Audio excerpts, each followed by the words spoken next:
Samantala, nagdedemand din daw ang dating Pangulo ng audit kung paano ginastos ni House Speaker Martin Romualdez ang pondo ng publiko kapag tumakbo raw ito bilang Pangulo ng bansa sa susunod na eleksyon. Walang limit ang ano nila diyan, yung pork barrel, pati yang si Romualdez, he's wallowing. Alam mo kasi, ewan ko kung bakit inaano niya si Inday. Si Inday naman is perceived to be a good candidate, but I'm saying now that Inday, as far as I'm concerned, should not run for president. Tama na yang vice president. Maganda na yan, ibigay na niya sa iba. Giit ni Duterte. Kaugnay nito, sinabi ni Duterte na si Romualdez umano ang nagbabalak na maging pangulo ng bansa. Ang naturang pahayag ng dating pangulo ay may kaugnayan sa issue ng confidential funds ng kaniyang anak na si VP Sara. Nagpahayag ng pasasalamat si Vice President Sara Duterte sa patuloy umanong pagsuporta ni Senador Amy Marcos sa kanilang pamilya. Sinabi ni Duterte na may pinagdadaanan ngayon ang kanilang pamilya sa politika at nagpapasalamat daw siya kay Marcos sa suporta nito. It is true that the political seat of our family is going through a rough patch right now, ani ni VP Sara.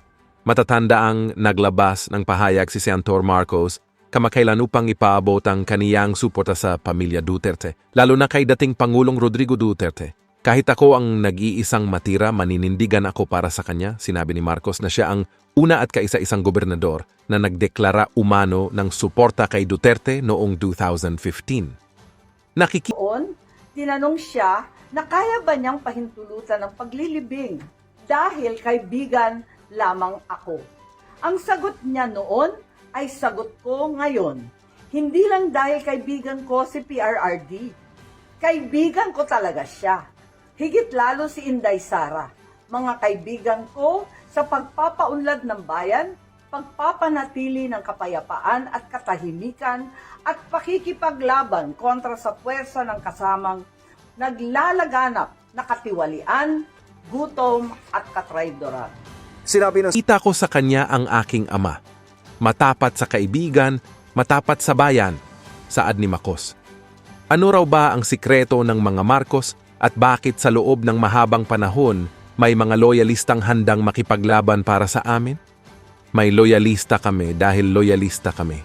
Ako gaya ng aking ama ay matapat at naninindigan para sa mga tunay na kaibigan, sa hirap at sa mas mahirap, sa mabibilang na ligaya at sangkatutak na dusa. Binanggit din ng senador ang kahalagahan imano ng magkatotohanang pagkakaisa na hindi lamang daw bola ng bibig. Iyan ang iniwang legasiya sa atin ng aking ama, ang makatotohanang pagkakaisang hindi bola lamang ng bibig, pagkakaisang nangangahulugan ng pagiging isa, ani Marcos. Sapagkat kung ang isang Marcos ay loyalista sa paninindigan at pakikipagkaibigan, pinakaloyalista kami sa kapakanan ng bayan. Kahit tayo ay isang pulupulong bansa, hindi tayo umiiral na parang mga isla. Dapat nagtatagpo ang dulo sa dulo, mata sa mata. Solid North, solid South, solid Pinas, giit pa niya. It means to say that yung kanilang as of June 30, 2023 na revenue amounts to 4.58 billion. So, siguro, baka kung palagi natin every GAA, i-lift natin yung cap na yan, baka within 2 years or 3 years, kumplito na yung power station natin na Mr. Chairman. 5 years ang sabi po ng BNP. 5 years. Okay, so mas maganda po. So I hope na you are agreeable to this, Mr. Chairman. Ako walang problema ho. Malamang DBM po ang mag-object dito dahil sila po yung naglagay ng cap. And we asked them their opinion.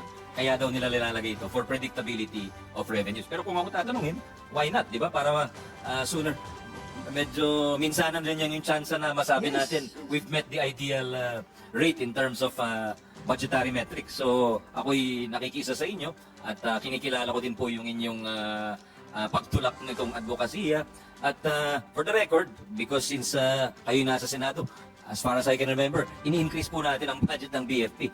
Hindi lamang yung nabibigay nila mula sa kanilang budget, dumadami yung kanilang nabibigay dahil dinadagdagan natin dito sa Senado upon your initiative, upon the initiative of our colleagues, yung kanilang budget for fire trucks and other resources, Your Honor. Yes, Mr. Good Sponsor, thank you for that response. And I have talked to LBRMO kanina, and she told me that she talked to DBM already, and DBM is cool about the idea of lifting the cap. And I hope they will be consistent in their opinion. Kasi Mr. Chairman, good sponsor, nakikita kasi ng Bureau of Fire yung seeming inequity compared to the PNP. Kasi ang PNP talaga, lahat ng kanilang revenues ay sila ang gumagamit. Pero yung Bureau of Fire, walang cap yun sa PNP ha, kaya ang PNP nakakabili ng kung anong gusto na bilhin. Pero yung Bureau of Fire, sabi lang, sir, baka pwede mo kami matulungan na wala ng cap para mas marami kaming mag-build na fire station at saka mabiling fire trucks. Kung ganun talaga yung totoo, nang sinabi na DBM is not objecting to this, then by all means, I will be happy to work with you in the period of amendments, Your Honor. Thank you very much, Mr. Chairman. At the proper time, Mr. President, I will formally propose to delete the cap on the fire code revenues so that the BFP can maximize the use of their income and help them in implementing the BFP Modernization Program as mandated by Republic Act number 11589 na alam mo naman na I shepherded that at Yes, Your Honor. grabing heartaches na Pinaghirapan niyo dinaanan ko noon, Mr. Chairman. So, Nag-double salamat. pa kayo, di ba? Thank you, Mr. Chairman. My next question, Mr. Chairman, sabi ko kaya isa lang, pero dalawa pala, nakalimutan ko. Yung isang question ko po is, this is to the PNP. I hope, Mr. Chairman, if the Chief PNP can categorically, for the record, state to us whether or not they have monitored yung palagi sinasabi ng media na reported destabilization plot by retired generals, kung may na-monitor sila talaga, if this is these rumors are accurate or not. So we want to get the official stand of the PNP. Because I am also a retired general, baka mamaya sabihin nilang kasama ako dyan sa plot.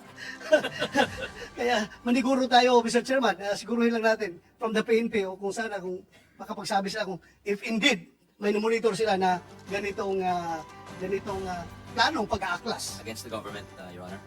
against the government. Yeah.